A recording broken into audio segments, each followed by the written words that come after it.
Hi, all. These are generally conversations between adults after the children have left the table. The language can be spicy, and the subjects can get saucy. So, if you're ready, this is the Southern Fork. Unscripted chats with some of the most interesting culinary voices in the American South. This region is one of the country's vacation and retirement playgrounds. But beyond the warm weather and beautiful scenery, there's a rich culture steeped in community and often dark and complicated history, and plenty of innovation among the tradition. I'm Stephanie Burt, and I've spent a career covering this region for magazines, newspapers, and websites. And to me, the best introduction to the American South is through its food culture and the growers and makers who make it delicious. I invite you to come on the road with me from the Appalachian Mountains to the clear waters of the Gulf of Mexico and everywhere in between. I'm always hungry for that next bite, thirsty for the next sip, and ready for the next conversation. Let's dig in.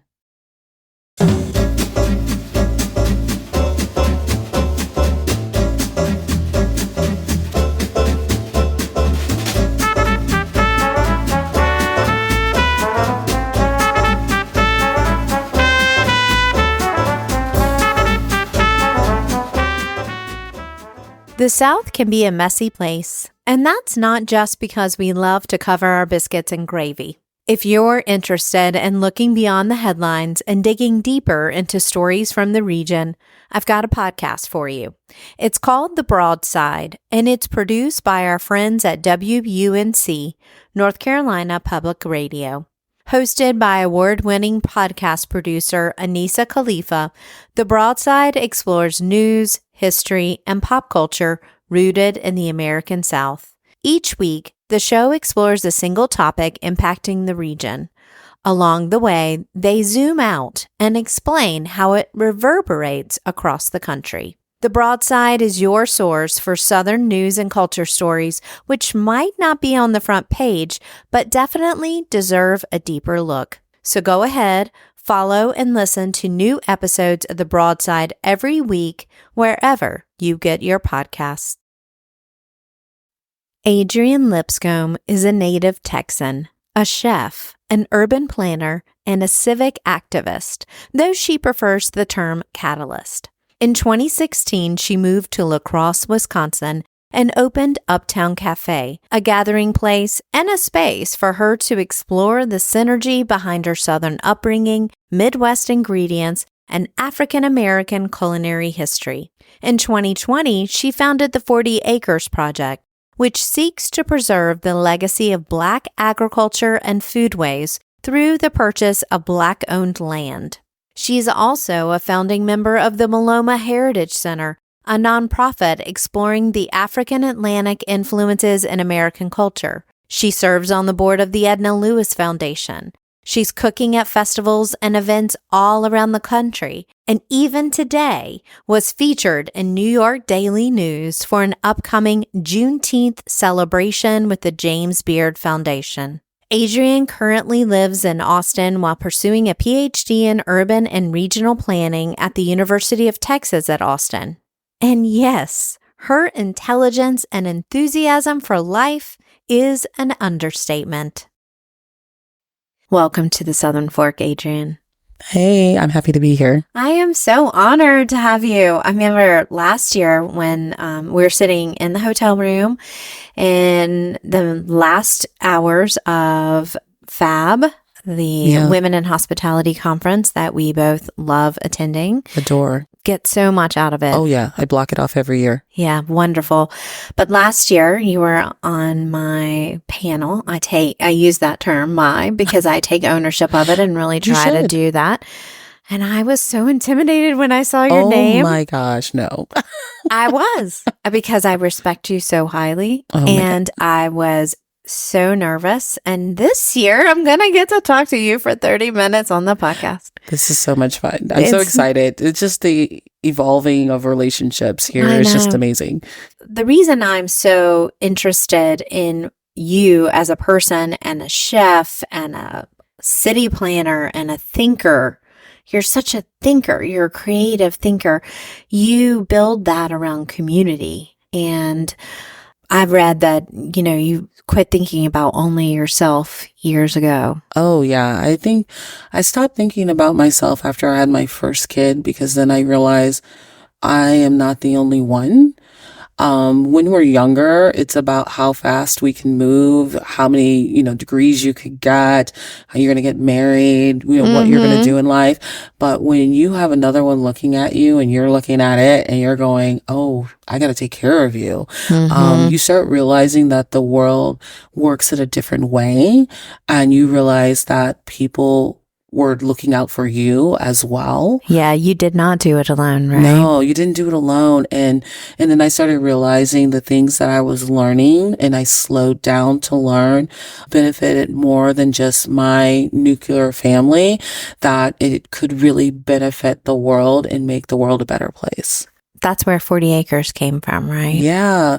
And, for me, again, being an owner of a restaurant, it wasn't about the restaurant and, calling it that. We called it a community impact space, because it took more than just us cooking to make it a restaurant. We had to make a decision right off the bat if we were going to be a destination or a location. And for us, a location was number one. We were there to serve our community, and we really saw how much our community took care of us when COVID hit. So with 40 Acres, that was a development of thinking of others as well, because we were thinking about our farmers, because at the time it was spring. A lot of them already had contracts for seed. A lot of them were getting ready to plant. And what was happening, restaurants were closing. They were losing contracts themselves. And they were like, what are we going to do with all of this food that we're going to have to grow? Right. And we don't know what to do with that. But when I took another step back, I kind of realized how homogeneous my farmers were. And I was like, if they're having problems, what's happening to BIPOC and Black farmers, really Black farmers? When you start asking questions, you start really diving in to try to find an answer. Yeah. And I couldn't find one. Well, you do. Yeah, I do. Let me quantify that. You do. And I think that curiosity about your world and the community and asking questions is such an underrated superpower. Yeah, a lot of people, I tell them, is like, you have to be curious, right? When we get older, we kind of like our imagination goes down, our curiosity goes down, our taking risks go down, because, we were taught we're going to be adults, right? There's these line of things that you need to do. But in reality, the world really doesn't work that way. Right. And for me, it was really to be able to stretch the limits of things, to really say, no, I was that child. I was that one child you always wanted to keep an eye on, like, where is she going?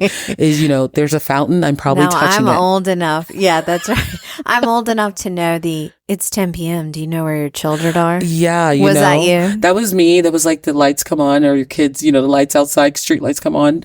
Are they in the house? Where's Adrian? Yeah. Where, where am I? And I would come back, be outside, I'd come back, and they were like, where did you find mud? I mean, you live in an area, in the urban area. Where did you find mud? Or you tore your pants? Or where are your glasses? And I would be like, oh, I don't know. I don't know where my glasses are. I brought my mom and my family were probably like, yeah, she's always lost her glasses.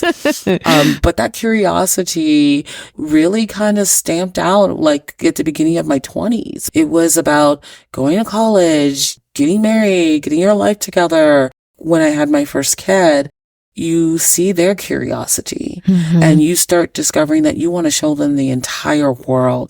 And you realize you don't even know the entire world. Even like with 40 Acres, it was an evolving project of discovery, because the answers weren't out there.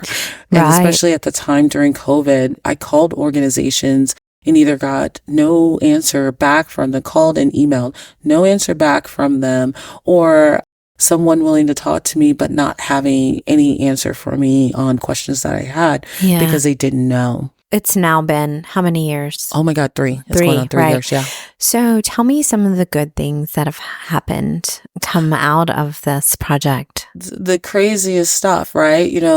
When you come up with an idea and you willing to take the risk to show the world your idea, you never know what's going to come of it, right? Mm-hmm. It could have been the little $10 you put it in and it just never goes anywhere, and it gets saturated within the GoFundMe accounts and you get lost in the information.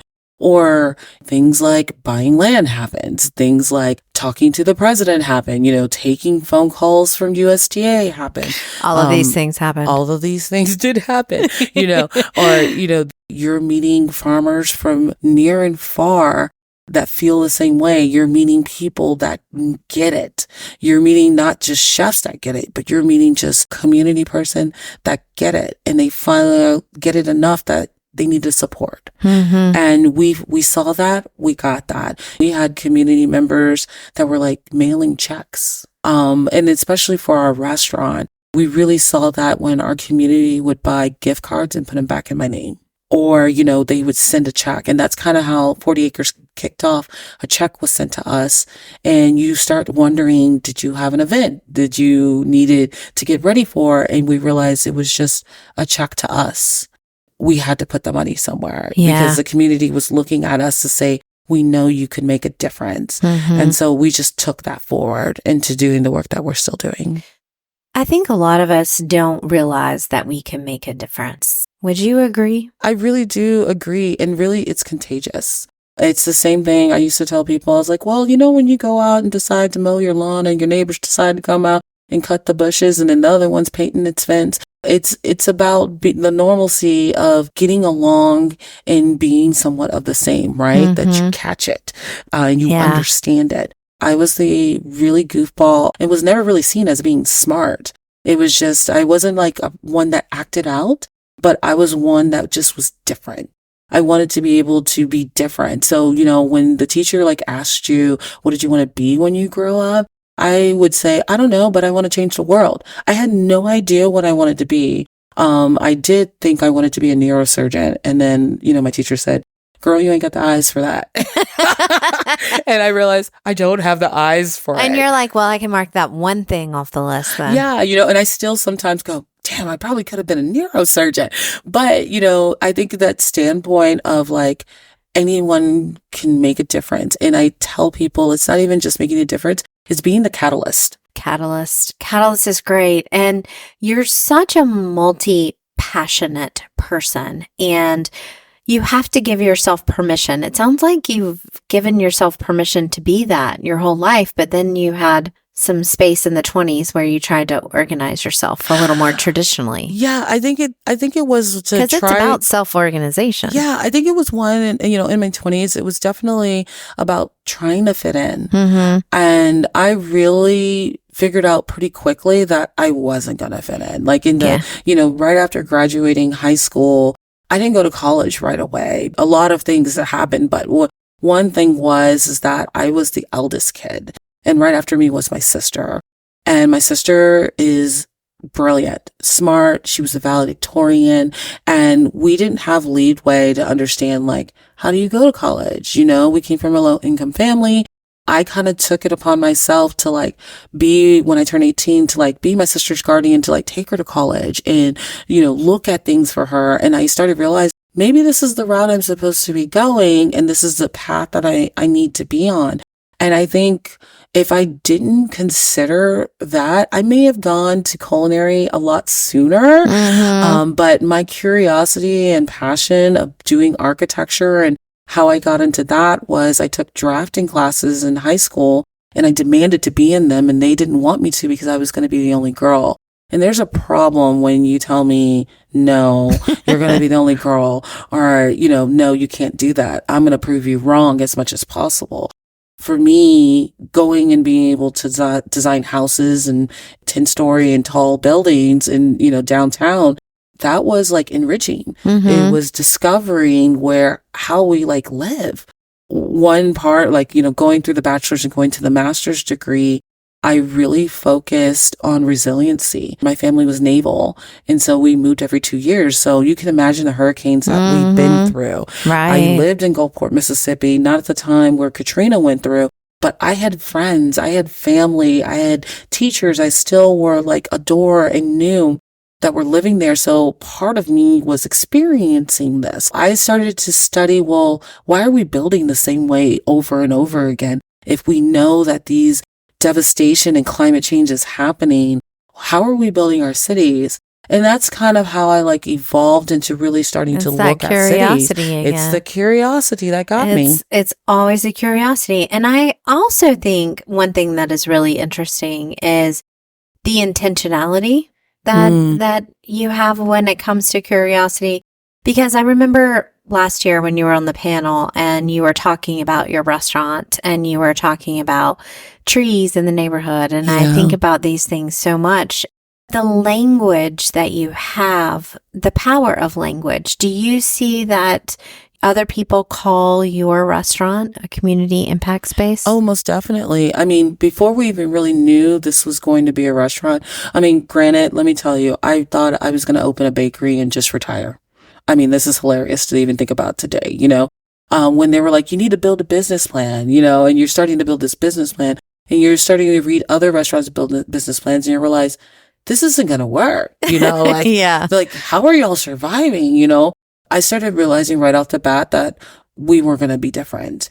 And, before we even opened the restaurant, we had dinner in the street and we asked the city to shut down our street, our block, so we could have dinner in the street. We talked to other restaurants for them to bring food out because all we really wanted to know was what the community wanted, and that's a huge risk, right? We're not even asking you about what kind of food you want, but like, what do you want for this community? Right. If they'd said like, we need a place to get our oil changed. We'll probably find the directions and make little maps for them to show where they get their oil changed, but we had like bigger problems. The closest grocery store was not within walking distance. It was almost 2 miles away. If you wanted fresh fruits and vegetables, you had to go to the gas station. Even the gas station knew there was an issue with getting fresh fruits and vegetables, that you could buy a steak at the gas station. There was no grocery store. That was part of the question about getting the nutritional value that they needed. Also about the walkability of the neighborhood, the beautification of the neighborhood, just little things. And I think, doing city planning has allowed me to implement some of my learning of like guerrilla warfare. Like, we're just going to paint it, we're just going to clean it up. And the neighborhood is going to be like, when did this happen? And the city started taking notice and they were like, okay, we're noticing that that this has happened. We had these beautiful planters that were like a good almost 3.5 feet tall and they were about 4 feet wide, but they were dirt. There was nothing in them at all. And they were just lining the block. And I was just like, I'm going to go down to the big box store and I'm going to buy some strawberries and I'm going to buy some jalapenos and I'm going to buy things that I know that'll grow kind of fast, but there always will be visually be able to be seen, that people will be like, oh my God, what is this? Mint, things that smelled. When we did that and things were blooming, people were like, whoa, oh my God. Well, and this is a community impact space. The mayor's coming to eat there. The director of planning's coming to eat there. They're seeing this and they're seeing that we're going outside pulling jalapenos off because we need jalapenos, They're seeing neighbors coming and pulling fresh strawberries off and giving it to their kid. They're starting to notice that maybe they need to fill the planters because this is the only one that has flowers in it, like we started seeing our neighbors, our neighbor businesses going, okay, I'm going to put flowers again. That's that contagious and that catalyst and I called it that ripple effect where you throw the stone and, and then you just have this, and it gets bigger and it gets bigger and it gets bigger because of the contagiousness of the catalyst that we were doing. I love that. But it also goes the other way. If you ripple negatively, you're affecting either way. Yeah. And that's one thing that I don't get to talk about very much is thinking about the good and the bad and the ugly. The good is that we're doing this good work, and the bad is when you stop doing the good work, and the effect that you didn't consider everyone within the community or not everybody's voice is being heard. Being a job and being a community organizer or being even a community planner, it's very difficult. You'll never get everybody's voice because some people don't want to be heard and some people are very quiet and they don't know how to be heard. And so we always leave it as an organic moment. And I know a lot of my planners won't like that, but it's organic because again, the business that I wanted to develop or I thought I was going to do is not the business I ended up doing. Told me I was going to be doing this, right? What we're doing right now, even having this conversation. And you told me 5 years ago that was going to happen. I would have never believed that. Yeah. And it's that openness of being or letting that be organic and allowing that to be able to flow through, but still have your boundaries. I promise you'll need them. Great real world advice. But you are still a culinarian by trade as well, one of the multi-trades, but you've really been digging into the barbecue. This is so hilarious. So, I came into the culinary world under pastry. So even in events, I came under pastry. People really didn't know I could do savory because they were like, damn, she's good at pastry. We want her to come and do it. Right. And then they also didn't know that you wanted to do savory because they are going to identify with a thing. Correct. Right.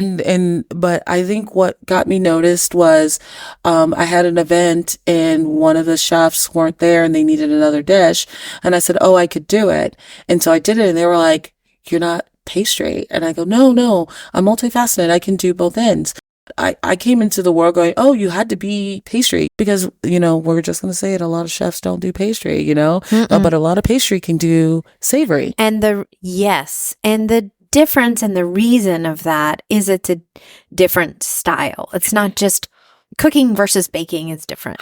I mean, I can argue both ways. I love it. You know why? I did that on purpose because the last time I said this, somebody was like, the same thing. Yeah. But from writing about it, being adjacent to it, it feels so different. And your personalities seem different. You know what? The people that gravitate. It's so funny when I talk to chefs, they're like, okay, there's too much math. There's some chemistry involved and all that. And I'm like, what is all this foam y'all are doing and smoke and all this stuff? There's some chemistry involved in that. Also, you're doing math. And you're doing math, you're working in grams as well, so it can blend. And I think people can go on both ends. I just think they got to open themselves up to allowing themselves to. And, and a lot of them did during COVID. They're like, we're going to do sourdough. I'm going to learn how to make bread. Yeah, exactly. And, a lot of chefs were like, we can make our own dough now. We make our own bread. But yeah, the barbecue thing is like near and dear to my heart because I'm originally from Texas. I live in Texas right now. It is something we do. It is like tying our shoe. We do barbecue. Okay, the smokers. And the smoker. And we're not talking about barbecuing on the weekend. Right. We're not talking about a cookout. No, we're talking. That's what Southerners call it. We call it cookout. We're not talking about grilling. Cookout. We're talking about smoking, barbecue. Yeah, we're talking barbecue is a food, making it. Yeah, we're talking about smoking. And I come from early traditions of being up and getting up early in the morning and getting the grills started and getting the smokers started and, the uncles being out there and watching people getting ready to start smoking brisket for like umpteenth amount of hours. Like I have been there. In fact, I have a smoker. His name is Bubba. My smokers are named all male names. And he is a big one. And, you have to start smoking that meat early. It's an offset smoker. Not a lot of people knew I could do it because I did not tell them. It is a lot of work. It wasn't my main job and it takes a lot of dedication because there's some chemistry involved. There's some math involved. There's some time involved. And you have to worry about weights as well. And there's a lot of things to do with flavor. And I promise you, there's like, I even talked to flavor scientists about meat and about when does the flavor come right in meat and how can I manipulate flavor when and what time that's temperature. That's a technical term. I can't remember the technical term of that. Oh gosh, no. Anyway, not today, not right now. But there's a science behind it. Absolutely. And because the fibers, the protein structure changes. I love all that stuff. There's so much happening. And that, when we're talking Texas barbecue, we're slow roll, dry rub, things of this nature. things are changing a little bit and tradition is deep, but I never really talked about it or never really did it because it takes a lot of time. And, technology has changed where we are now, super fast cooking meats, and we're doing a lot of that now. And I'm learning, but, you're not seeing a lot of people like me, a Black female out there with the smokers, like manhandling meats and picking up whole hogs and flipping them. It's a shock for people to like see this happening. Like, wait a minute. And then especially for me, when they don't expect it from somebody who came from pastry. And and they're like, wait, she has a hog and she's chopping it. She has a hog, she's chopping it, and she knows how to use a pastry bag. And I know how to use a pastry bag, right? That's I'm right. making delicate flowers. I can do some piping. Yeah, so it's a different world. And I think for me, the diversity has really allowed me to understand our culinary world a lot more, and understanding how and what we need in the different facets of areas, because now you see a lot of people that are on the pit, especially at these restaurants, are people of color. They are the pit masters that are in the back. They're never in the front with the shining light of it happening. I love telling the stories of the Texas barbecue and of who are and who were the pit masters in the back, but also letting them know that there's a diversity in us and we do exist. So, don't call me for barbecue, or call me for everything if you need it. But yeah, I've been really picking it up in the last year and a half. Last year was all about whole hog barbecue. This year is about tons and tons and pounds of meat and protein. And it's just, I got off one job right now. It was like 1,500 pounds. So it's been amazing. Amazing. Well, I'm a little nervous to ask this because you do so much already, and I'm going to ask you off my account. How you organize yourself so that I can do more myself too. You should see my face. What's going on? But what is making you hungry? What is next for you? There's always curiosity in your life. So what's calling you now? Well, it's so interesting is that everything I've been doing, they have always been interconnected. Somehow, some way, it's interconnected. When you talk about barbecue, we're still talking about the farm. We're still talking about the animals, right? Food and context. That's the Southern Fork. It just is. Yeah. And what makes me really hungry right now is really the education and spreading information. One, about our climate change. It is huge right now. We need to start having these discussions sooner than later. We are already late. The culinary world is late in this discussion. We've always known it exists, but also really identifying our responsibility to our world as a chef. We are dealing with the food, but the food comes from somewhere and it has to get to us. There's issues from the soil up. And I've been saying this, I'm like, there's blood in the soil. There's things that have been happening within our soil, from history of violence to the poison that we put on our plants to how it gets to our plate. And for us to assume that these pretty little vegetables did not have trauma and have gone through something is very naive. And as a chef, we have a responsibility and we have accountability to be able to understand how our food grows, one, and where our food comes from. What is one aspect of your natural personality that meshes with an aspect of the job that you have created for yourself? It's so funny. I have the RBF face. I have that resting face. So people are sometimes really, really intimidated to come up to me. And chefs can be like a little intimidating just because there's always something on our mind, and we're always like straight faced with like no emotion. But I was just naturally like that. I can show you pictures of me as a kid. You like, what is she thinking? But I am such that goofball curiosity. I do know this now, but I was like, oh, okay. I love making people laugh. I love to see them light up. And especially when they eat something and it's like sparking a memory or it's starting a whole new tradition, for me, that drives me. Like, there is such a connection between our food and who we are as humans and who we are in our culture. that I am so curious to find out more about. And, beyond just African American culture, this July I'm going to Korea to learn about fermentation and the understanding of that, because we ferment. We ferment in America, and African Americans ferment, and we can. And I want to know more about that. When we went to Africa last year in March, it was like the discovery of understanding ingredients that we already use and techniques we already use that they've been using for centuries, and realizing, like, can I do that to those ingredients, and will it lose a certain flavor? Will it lose its bitterness? Yes, it did.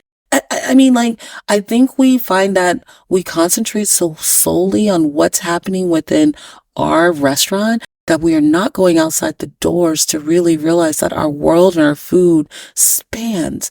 It's been here longer than us. It's been manipulated longer than we've been here. Yes. I had Dave Smoke McCluskey on recently. When you nixtamalize the corn, you make it bioavailable. Yeah. And he was like, we've been doing that for thousands of years. And he was speaking from his cultural perspective. And he said, the white colonists just wouldn't do it. It is.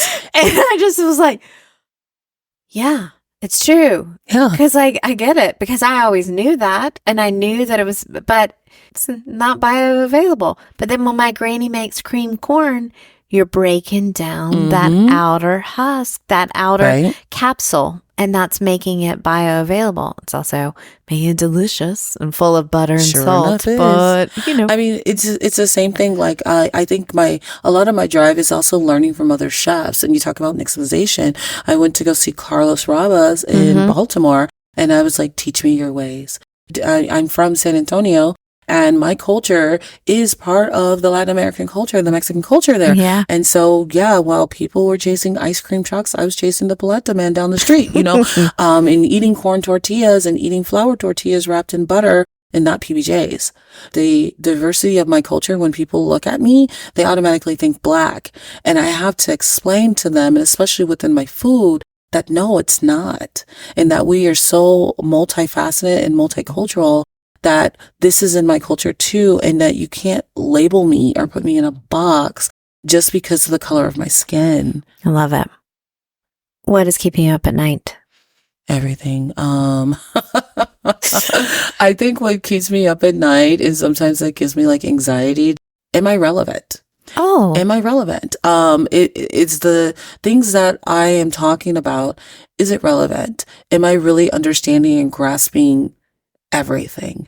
And I don't know if it's like, biting off an biting an elephant, that there's so much more to learn, because I don't want to cut myself off and just focus and be like, this is what I'm doing, without allowing this room to be even more. So if I'm up at night, I am reading, and I'm reading white papers. I know I'm a nerd, I'm a goofball, but I'm finding white papers about something. Oh yeah, I'm a nerd. Yeah. I mean, having this academic education, I did like quotes because I am very feral. I use that term. I'm very feral. I use that term too. I'm feral. And I want to like play devil's advocate sometimes with media, and especially about food, and try to see if I can find something on that, but also learning new techniques, I learn about herbalism, nixtamalization. I don't want to call myself a chef without opening myself up to what the world has to offer. Well, I'm so excited to have you on the show. And one thing that I reserve just for Southern Fork guests is this magic picnic basket question. So with this magic picnic basket, I want to bring you some things that bring you life. This is my version of the death row meal question. And I used to ask it, but I don't believe in the death penalty. So this instead is a magic picnic basket to bring you life. With this basket, I can time travel. I can go back and ask anybody to make one more bite of something you'd like to have. I can source for you, and I can cook a little bit. So I would love to put some things in this basket. Someone as curious as yourself, that is always changing. Chefs and food people, we are always interested in the seasons and we're interested in whatever we're craving right now. And I want to tell you, it doesn't all have to go together in a composed picnic. Just some things when I say these words that come to your mind. What can I put in that basket? My gosh, my mind just went like a million times fast. I was like, oh my gosh. I love learning about people, especially about people that I will never get to meet, or at least in this life. And George Washington Carver was a mushroom scientist and researcher. And a lot of people don't know that because they know him for the peanut. They know him for like sweet potatoes. People are just discovering him about sweet potatoes, but he researched mushrooms. And I would love to have one conversation about him and mushrooms, but let him pick. and ironically, I do not eat a lot of mushrooms. And so this is something like I had the pleasure of seeing a mushroom at the New York Botanical Gardens that was finely pressed and that he picked. And I literally cried like a baby. And I was like, first thing I thought about was like, what does that taste like? And it's named after him. And so, that would probably be one, but I'm going to give you another one. And it would be from Edna Lewis. And I would want her to make dandelion wine. Oh, yes.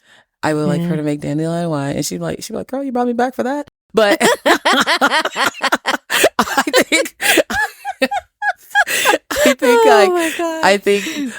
it's not just that the dandelion wine. I think it's like you're like, fine, maybe one more thing. Yeah. Too, so you feel good. I think it's and they're kind of interconnected because it's that foraging standpoint. Yeah. Of not just that they brought in, they're putting it in your basket, but I want to watch the process and the foraging of getting it and the process of going and making it. Because I was that kid that sat there at my great grandma's table and watched the action happen. And part of that is that memory. And I feel a little jealous when I meet people that have those kinds of connections to some of these people that I really want to know or wish I had a part of in my life. So I try to implement them in the part of my children's life as well. Well, if people want to learn more about Adrian Lipscombe and her multi-passionate, multifaceted, and extremely curious and delicious life. Oh, thank you. You can go to thesouthernfork.com. I'm going to have images there as well as links so you can learn more about all of the multiple projects that she has going on and maybe catch her at a food festival or conference if you're lucky. But if you like what you hear, this is a really fun job and I made it up for myself and I'm patting myself on the back about it now because this is a wonderful interconnected culinary community that I'm happy to be a part of. There are more than 350 episodes in the archives. So I always, every time on the Southern Fork, link other episodes you might enjoy. So start there or just scroll through those archives and find another episode. Thank you so much for today.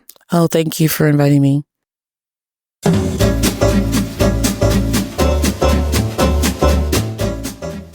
You've been listening to The Southern Fork. I can't wait to bring you more culinary conversations, but in the meantime, I have one question. Are you gonna eat all that?